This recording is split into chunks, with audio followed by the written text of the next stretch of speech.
You're listening to a podcast from The Word. Well, Dave, you heard it here first. I said there's a piece in Rolling Stone about the CD boom. Didn't we talk about it? Didn't you predict this on this very podcast? Never mind you heard it here first. I said it here first. Yeah. No, I'm sure I wasn't the first. But I've been going on for a little while. I think actually during lockdown I've been going on about, because on the rare occasions when I go into town, I always buy a CD. And, I just think CDs are due for some kind of comeback into favor. And there's a big piece in Rolling Stone. I think it was a big piece I read somewhere else, ringing the bell for the same phenomenon.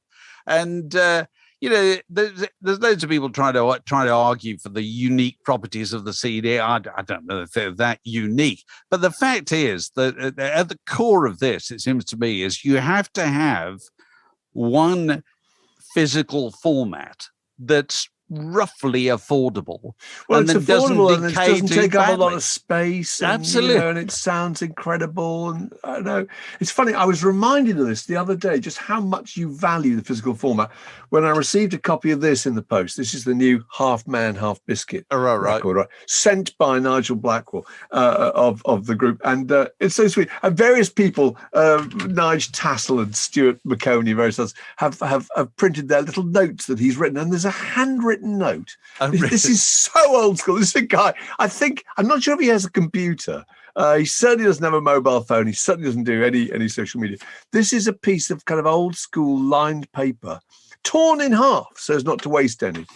And the note's so sweet. It says, "Ahoy there, Mark. I hope this finds you in good health, and I apologise in advance should that situation change upon listening to our latest Caterwall." And this is it. It's great. With tracks like I'm Getting Buried in the Morning, which has the immortal line, "See you later, Undertaker, in a while, necrophile." That's good, isn't it? I know. And there's Test of the Dormobiles about this incapacity with this girl who has a van. She's Betamax and he's VHS. They don't really get on. Midnight Mass Murder. Oh, it's terribly good. It's fantastic.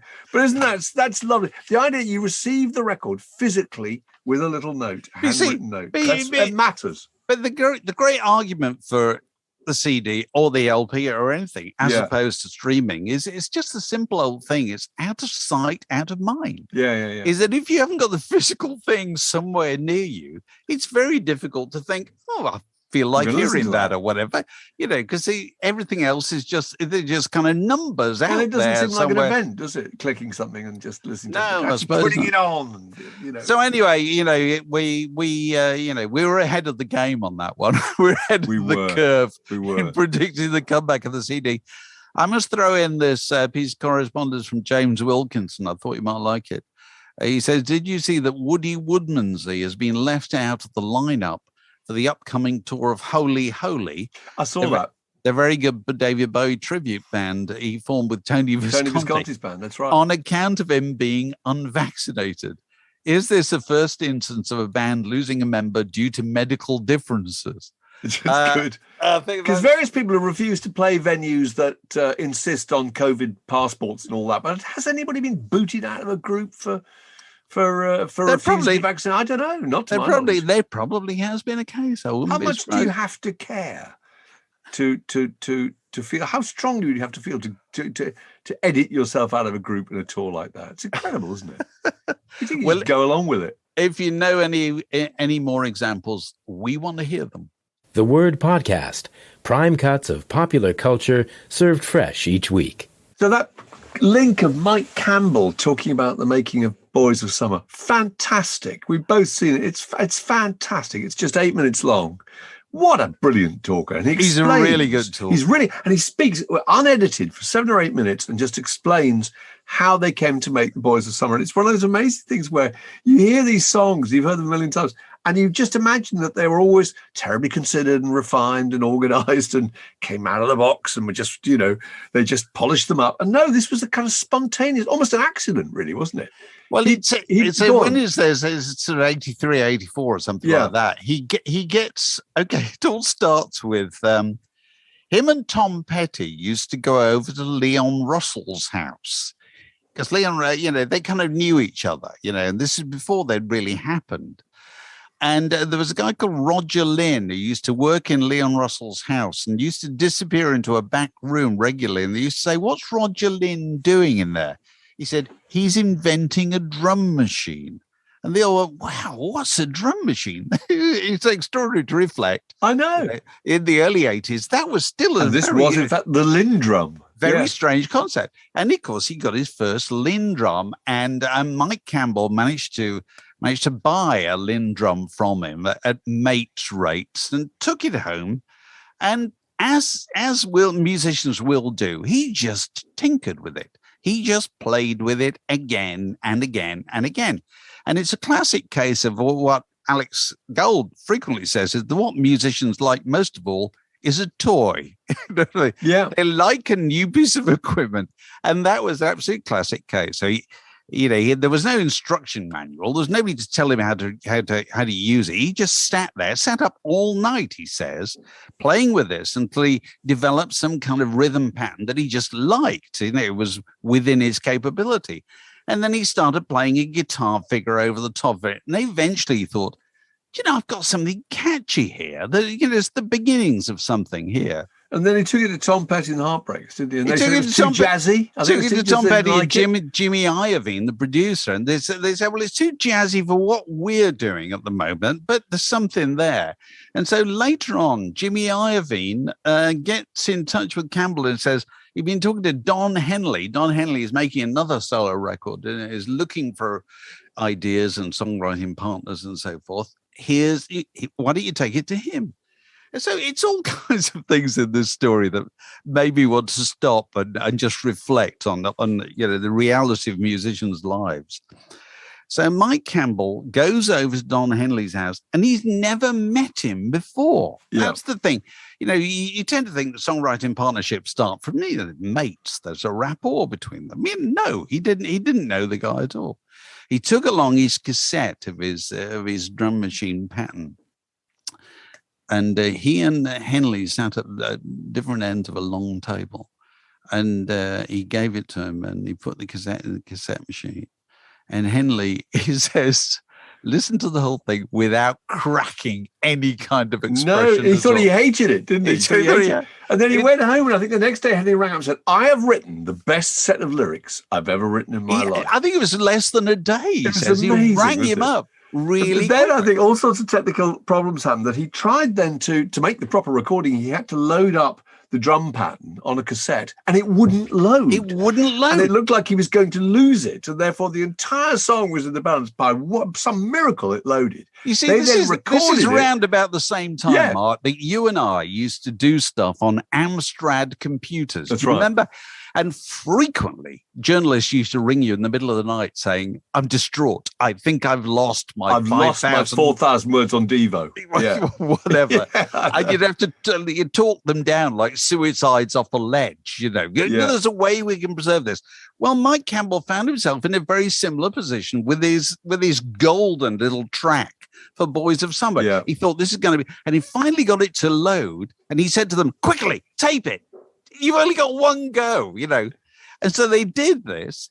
And then they started making the record. And it was about a week to make the record. But then they were mixing it, weren't they? And no, hold on a second. First of all, before they get to the mixing stage, Henley says, "I've decided I want to sing it in a different key. It'll be better if we sing it in a different key." So then he has to go back and tinker with this thing so it can work in a different key. And that takes ages.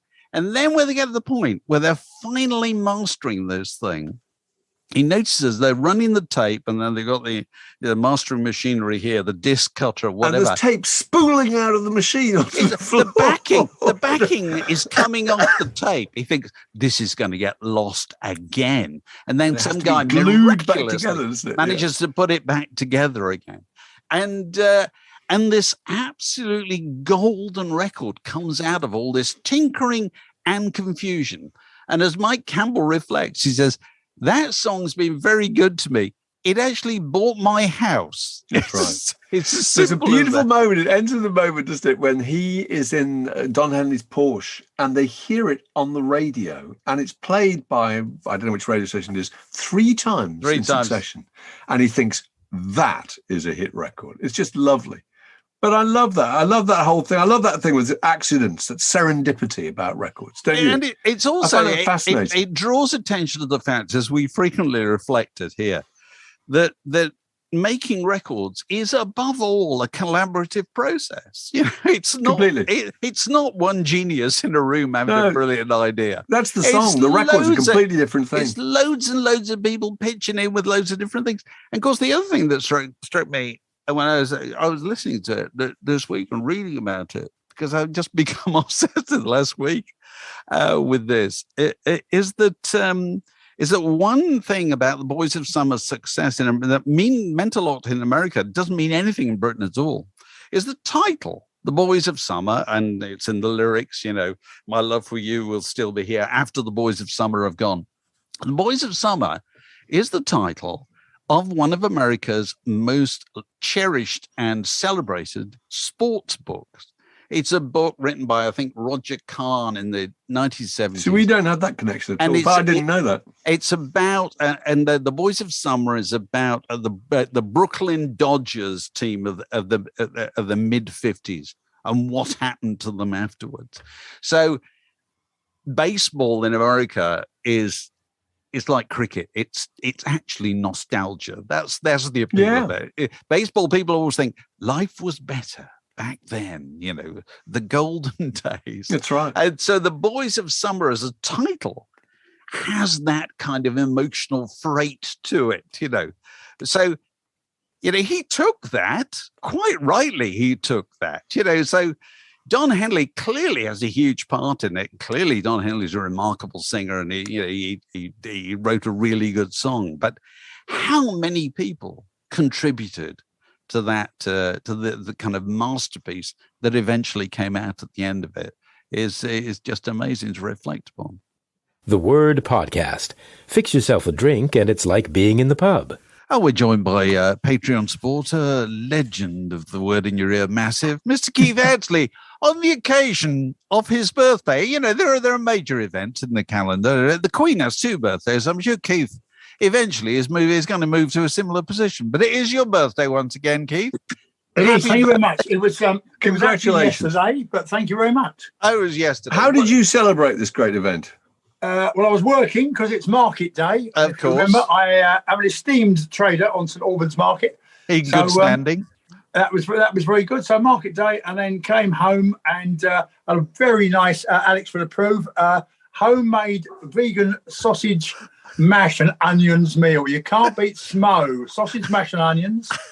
And that was vegan sausage. Homemade, Mark. My lovely Julia had crafted the vegan sausages herself. Oh, right. What's the principal ingredient? It's actually made out of seitan, and seitan is effectively seitan. There's a place in Hackney called the Temple of Seitan. Actually, it's a very nice vegan restaurant, and it would be in Hackney, wouldn't it? It would. I've eaten that. What is seitan? Is that an acronym, or what is that? Where did that come from? No. So basically, it's made out of gluten wheat flour. So if you think of anything that's gluten-free, this is the polar opposite. So all the gluten that comes out of gluten-free, they go and put it towards the seitan. It goes in a big heap, and basically it's flour, and you can make meat or sausage or stuff like that. So you kind of combine it with other things, herbs and spices, and then you steam it into a sausage, and then you fry it or grill it like a normal sausage. So those were your birthday festivities. So today is dedicated to just recovering, presumably. Yes, it's dedicated to recovering. We usually go do a long walk on a Saturday, on a Sunday and Monday. Doing it tomorrow, but today we're having it off. It's been a bit grotty out. What's your definition of a long walk? So on a Monday and a Sunday, we do about 13 kilometres, so about 7 miles. That's a serious walk. Do you know who the great walkers in rock are? Do you know, Keith? It's a select list. There is a select list. It's quite interesting. Kimberly Rue. Kimberly Rue of Katrina, he's walked right around the entire coast of Britain. Oh, I tell you another, Art Garfunkel. This is what I was going to say. Art Garfunkel walked across America, I think, on more than one occasion. Yeah. Didn't he even walk to China or something. It's something astonishing. Just he has got the advantage that he's about 6'2", so it takes less time than knocks a week off it. Paul Simon would have called a slightly longer time. Billy Bragg, yeah, go on. Well, I mean, not quite rock, but on the fringes. Stuart McConey was head of the Ramblers. Stuart's a serious Rambler. Yes, absolutely. Yeah, I think Janet Street Porter was a. Well, she was predecessor of in that office. I think. Yeah, but they particularly go and ramble really pretty places, don't they? Really photogenic places. I tell you, it's not a rambler in rock, not a walker in rock, but he's a well-known walker. Will Self is a well-known walker, isn't he? He is. Will Self did this whole thing, and I'm quite convinced by this. He says that if you don't walk someplace, you don't know it. You don't really have contact with it. And so he did this thing in the States where he would fly anywhere to go and publicize his books. But once he got to the airport, he would walk into the city, which very often quite That is, and you're walking down some horrendous freeway. There's nothing to walk on in a lot of cases. They've kind of removed everything to walk on. So anyway, another great walker. Very quickly, Tom Holland, the historian. Of course. Walked recently, didn't he? 45 miles across London, visiting all sorts of sites. He's absolutely amazing. Yeah. So, Keith, have you got any quick questions that you want us to? Anything you'd like to raise on the occasion of your birthday? Out? Yes. I was thinking about this the other day, and obviously, music, the way music's produced, the way we consume it, and the way technology has moved forward has moved vastly in the last 50 or 60 years. And I mentioned before when in one of David's books, he mentions about sounds room, where you'd sit probably hi-fi and you sit central between the speakers. And the key thing about growing up was all about stereo. Oh, have you got a new stereo? I want to upgrade my stereo. And it was all about listening in stereo, so you got the left and the right channel. Well, now kids either listen to here's me, grumpy old man in the corner. Kids either listen on a phone and may not have headphones or a Bluetooth speaker. And it seems to me we've lost the concept of the left and right channel. I think you're right, actually, Keith. My offspring, I wouldn't call them children, they're grown up, they never remark on that kind of thing, of the kind of position that they occupy with relation to the sound. But then again, there's a kind of expectation that the sound will be good and it'll be kind of rounded, and there's a certain kind of sound that emerges. I've got one of those little Bose speakers, those Bluetooth speakers, and that's mono, but it's really good mono. Oh yeah, I mean, I'm not knocking that they're really good, but I'm thinking, with the advantage in technology, and my oldest is a musician, and he kind of mixes and records everything through his Mac, like a load of people do, and that's amazing. But I've made sure he and my younger son have both got proper hi-fi setups. I've bought them all separate with turntables and everything. You bought them all? You will bloody well listen to the stuff on this. None of your ridiculous iPhones. But that's a really good point. Do people, because, if you listen to, I don't know, sort of Steely Dan records or something like that, where we were kids, you would hear, because you're listening to them often on headphones, you would hear tiny details, little bits of instrumentation that you'd never noticed before.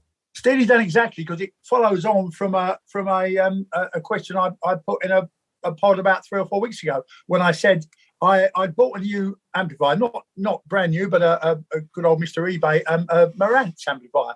Other amplifiers are available. The price of your amplifier may go up or may go down. I bought this Marantz amp and I played Jack of Speed by Steely Dan, which is absolutely phenomenal because, as you say, Mark, you get nuances left and right, and it's a great thing to test on. It's an incredible record. And I don't. Although saying that, we are going for people listening to Steely Dan aren't going to possibly be 17 to 25. They may be. It might be their parents or possibly grandparents have suggested them, but they're going to.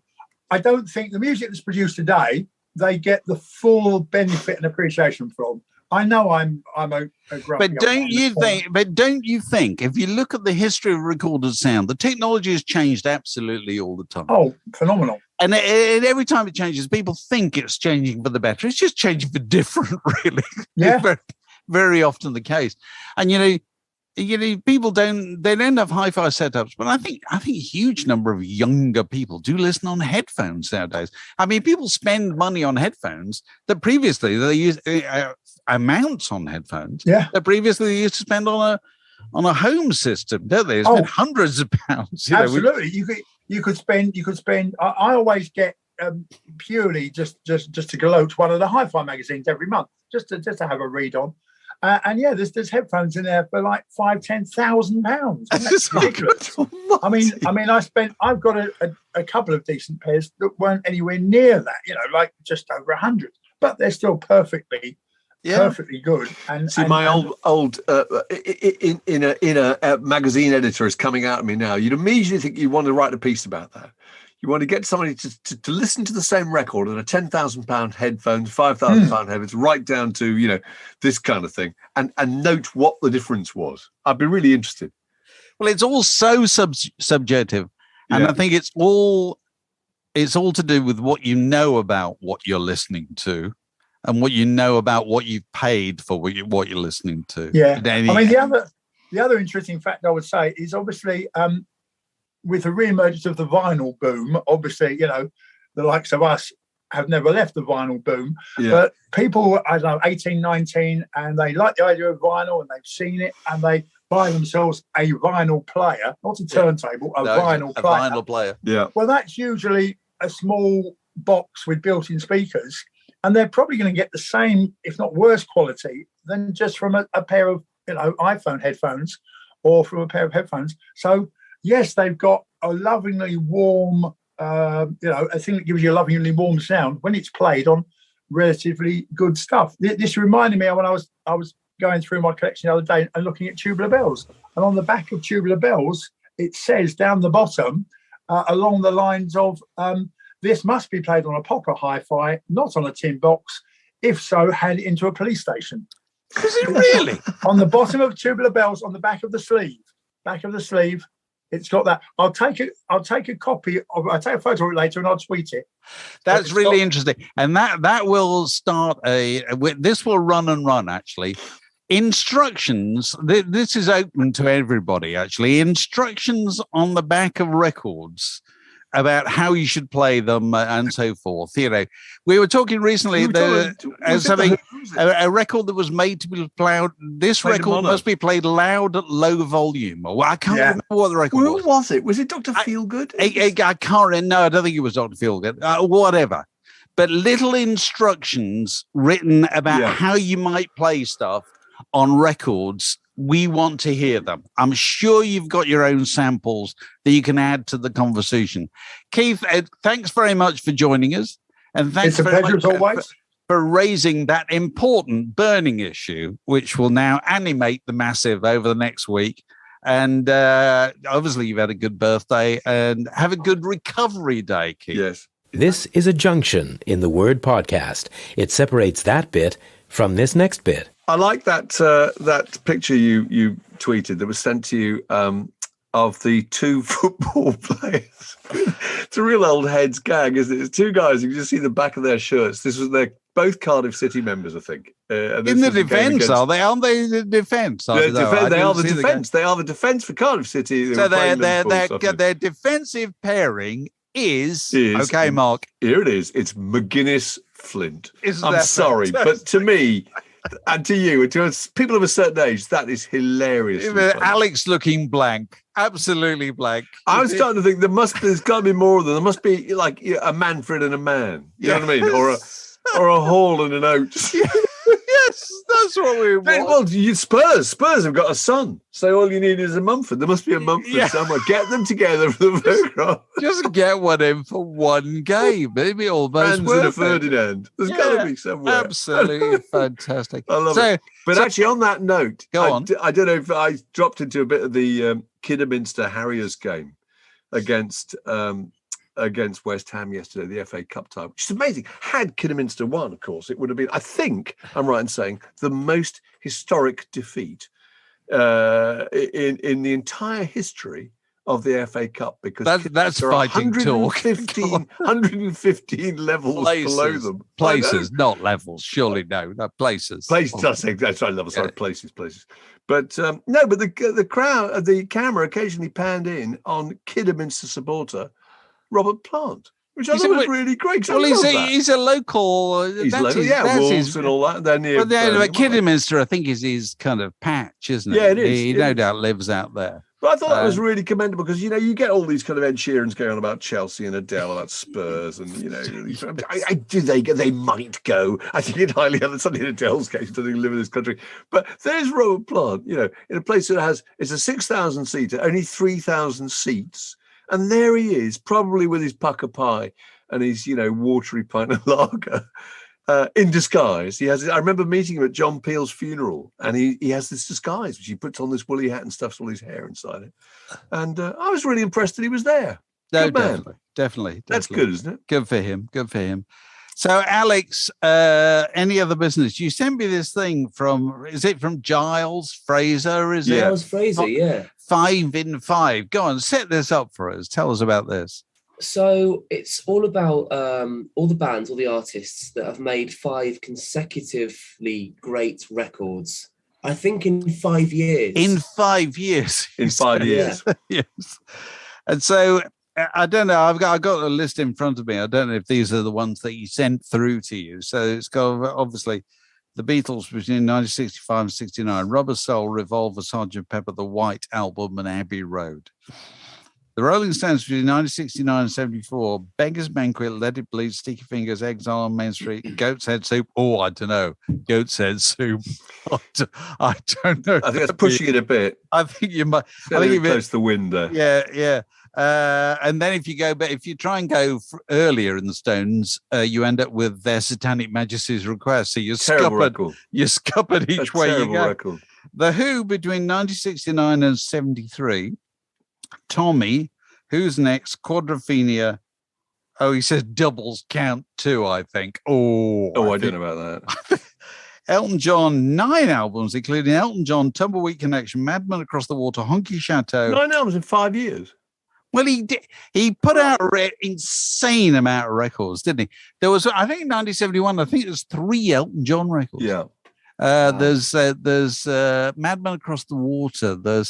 And also it gets complicated because some records came out slightly later in America than came out in Britain. That's what happened in those days. And there was a soundtrack to a movie called Friends and so forth. Anyway, he also mentioned Steely Dan, 72-77, Can't Buy a Thrill, Countdown to Ecstasy, Pretzel Logic, Katie Lied, The Royals, Scam, and Asia. Did those old 72, 73? Those are good records. That works for me. They're good records. But then, they're a bit slimmer. The pickings are a bit slimmer after that, aren't they, Alex? Although you did suggest Elvis Costello, 77 to 82. Yeah. My Aim Is True, this year's model. Armed Forces, Get Happy, Trust, an Imperial Bedroom. These are all Giles's suggestions, by the way. Oh, were they all? That's a good suggestion. And Dylan, another side of Bob Dylan, Bring It All Back Home, Highway 61, Blonde on Blonde. What was after that? John Wesley Harding. They were all within 5 years, weren't they? That's a good. There must have been a longer gap. I tell you, anyway, actually don't qualify because they didn't make 5 albums, but produced 4 albums within 5 years. It was the Smiths. All 4 of the Smiths records are great, and Hatful of Hollow, I suppose you could call that 5th. Is also a really amazing record. You see, I think Giles is asking the question: will we ever see this again? The answer is no. No, because people make Bush, records. Another one. People don't make records far more slowly now than they used to do. They used to. I mean, the Beatles made so many records because for most of their career, they made 2 albums a year. Yeah. It was only a year of Sgt. Pepper that 96. No, they put out no album at Christmas '66, did they? Which was unusual. They put out the collection of Beatles oldies instead, and it's quite interesting though because I was thinking about. We've been in this bloody war has been going on for 2 years now. We 3 have been staring at each other via Zoom since the great unpleasantness descended. 2 years, okay? Almost, it's coming up in a few weeks' time, isn't it? It'll be 2 years. Yeah. And you think, what did the Beatles do in 2 years? I know. It's incredible, isn't it? It's Hard Day's Night to what the Beatles were recording Hard Day's Night. I worked this out the other day. I think it was April 64. They were recording Hard Day's Night in April 64. And in April 66, they were recording Tomorrow Never Knows. It was great, but did they put out over 100 podcasts? I think not. There you go. There are a load of people who produced 5 really great records in a row. Leonard Cohen did and Nick Lowe did, but they didn't do it within 5 years. I mean, Leonard Cohen made a handful of records in his entire life, doesn't he? One about every 10 years or whatever. Yeah. But then I was also thinking, we were discussing earlier, the great story of the writing and recording of The Boys of Summer. And I think it was a turning point in all kinds of ways, because they obviously worked on it quite a long time. And I don't think anybody, in the years before then, certainly in the 60s and the early 70s, nobody worked on a record that long. And I think, now you can agree with me or disagree with me, Alex. I'm particularly looking at you here. Okay. In the days of studios, and kind of you booked your time and so forth, and you turned up with your instruments and you played, there was a limit to how long you could spend making a record. Once you are making records in your own studios, and once you're involving kind of toys, rhythm machines, I don't know, all kinds of things, you can go on forever. And so that's one of the reasons why records for the last 30 years have taken far longer to make than they used to, because it's kind of indulgence, isn't it? And you were talking about this the other day. I can't remember what we were talking about. We were talking about preparing to make albums. You said people do pre-production nowadays. Well, surely the Stone Roses story. Isn't that magic? Isn't that a very good example of that? They went into the studio in Cornwall, didn't they, for their second album? Went out for a quick cheeky spliff, and then 5 years later. 5 years later, that's right. And the record. They kept saying they didn't have the right amps. They didn't have, it's just this displacement activity. And it was weeks of bringing in new drum machines and just bits of equipment and amps and stuff, and then before they even started recording. So I don't know.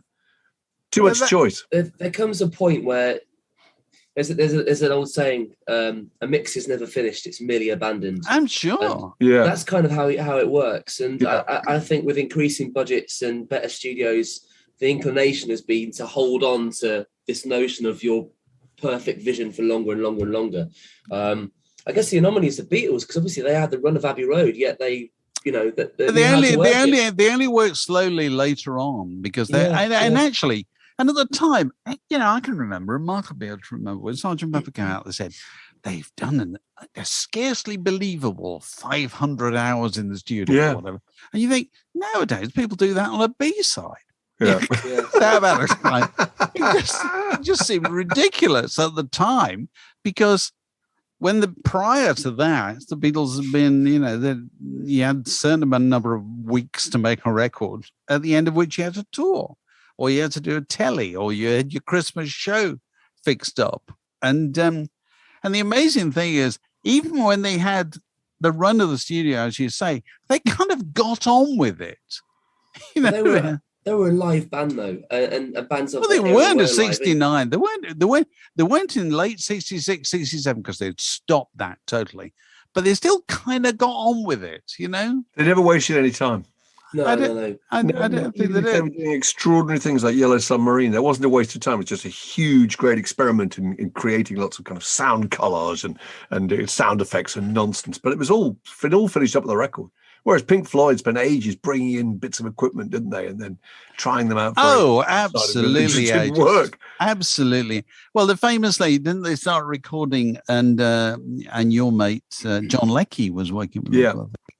And I can't remember which record, but those. And they've just recorded a track. He said, what shall I put this down as on the tape box? And they said, nothing. And so he wrote nothing. And then they did another track. And he said, what shall I put it down as? So nothing too. They were just kind of mucking about. Yeah. We don't know how, we'll recognize where we're going when we get there, kind of thing, rather than having any objective. But also, if you're working in the old-fashioned way, you had a George Martin standing there tapping his watch, saying, when are you going to finish this? Yeah. You finished it. Whereas if you can noodle on endlessly, and also I've always had this theory with bands that they get nervous about releasing stuff. They like making it, they don't like putting it out. Because as soon as you put it out, you're going to get it in the neck straight away. Yeah, you're going to be judged. You're going to be judged. And also, you think that the longer you can procrastinate, the better you can make it, which is often absolute nonsense. Bruce Springsteen being a really good example. Oh, absolutely. Going in later on and just removing all the things he'd overdubbed, Yeah. So, what else is there in? I got one quick query. Go on. Probably to you, really, Dave, because I don't know if Alex Harvey's your bag, Magic, but Alex Harvey, who I used to love, died 40 years ago on the 4th of February 1982. And my question to you is, and I saw the Alex Harvey band only once, singing Next and doing Delilah and doing all that kind of German cabaret rock, and Zal Clemenson with his painted face and Alex kind of hanging off the scaffolding, And has there ever been anybody, is there anybody continuing that? Was there anyone like him before? And has there been anyone like him since? Because I don't know. I watched Next on Whistle Test, the Jacques Brel song, that little clip on the day he died. And it's phenomenal, actually. It's an amazing performance. But it's not rock music. Admittedly, that's an old cabaret song, but he's so unusual and different. I have to confess, Alex Harvey kind of passed me by. Passed you by. And, but clearly, people really admired him and loved him. And clearly he was a complete one-off. And, in answer to your question, was there anybody before? Not as successfully before, I don't think. And kind of nobody since, really. He was always the guy. He was a big guy at festivals, wasn't he? He was. You could put him on in front of even the most hostile crowd. He'd win them over. And he'd win them over. Also, he was so much older than I realised. When I saw him, I saw him, he was nearly 40. That was in 1974. Nearly 40. So he didn't kind of really have any real success until he was 38. He was born in 1935. It's 5 years. He supported the Beatles at one point. No, they supported Johnny Gentle, who was Beatles. He was back. Oh, right, the Beatles. And even then, he would have been, God, I don't know. He was 7 years older than Paul McCartney, which is astonishing. Yeah, it is, really, isn't it? So that's 40 years ago. 40 years ago. Pretty much now. Okay.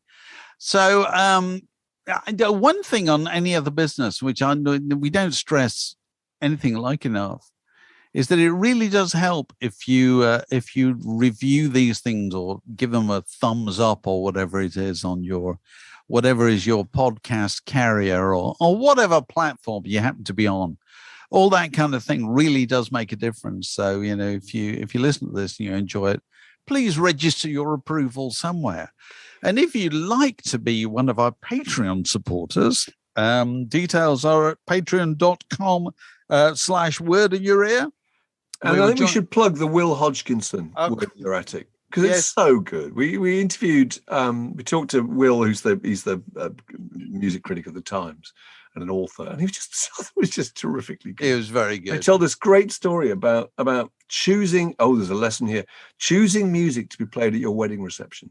Yeah. And he had Alone Again or by Love, I think, when they're walking up the aisle, and then he asked the DJ to play a particular song, which was Lady Jane by the Stones, because his wife, which is from, sorry, we're gonna drag this out a bit. You will know, Stones fans, that is from Aftermath. Okay, so it was playing it from a copy of Aftermath. Now, if the DJ got it wrong, what's the worst possible track in Aftermath that he could choose instead of Lady Jane? Over to you, Mark. Well, you're probably ahead of me here, listeners. It was Under My Thumb.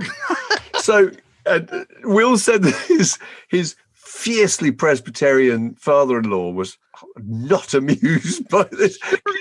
So it was a tribute. So he says, please, silence, we're going to play this song, and the first dance is about to go, and the wife. No, it was coming down the aisle, wasn't it? It it? was coming down the aisle. I got that I impression. think it might have been, or it might have been the big opener for the for the two of them, at the reception. But under my thumb. You can never rehearse too many times. It doesn't matter what it is. It's like something from a Richard Curtis movie. Because if it can go wrong, if it can go wrong, it will go wrong. It will go wrong. And, incredible. Murphy's Law, isn't it? As we used to call it. Anything further to add? We got a couple of new Patreon supporters. Is that right, Alex? Would you like to read out their names? Have you got them there? Indeed. Yes, I do. We have on board Martin Pridmore. On board, very good, Martin. welcome. And goes on board is more than just a metaphor with this particular podcast, because one of the three of us is currently on board an ocean liner. Indeed. On the briny, and it's not me and it's not Mark. Okay. so when he says on board, he knows whereof he speaks. Okay. And any more? Number two? Skipping up the gangplank is Rob Collis, who's a birthday patron. All right. Okay. So that means we'll be shinning down Rob's digital drainpipe at some point in the coming months to mark his birthday by inspecting his record collection. Very good. Looking forward to it. Patreon supporters can also look forward to a new exclusive service. Have we launched this yet, Alex, or it's coming any day now? Dropping this week. dropping, as the kids say. Dropping. Which is Z in it, as in dropping. Which is called Down the Rabbit Hole, wherein we pursue our strange, arcane rock and roll enthusiasms, hopefully to your edification and amusement. So patreon.com/word in your ear to find out more about all of that. This podcast was brought to you by The Word.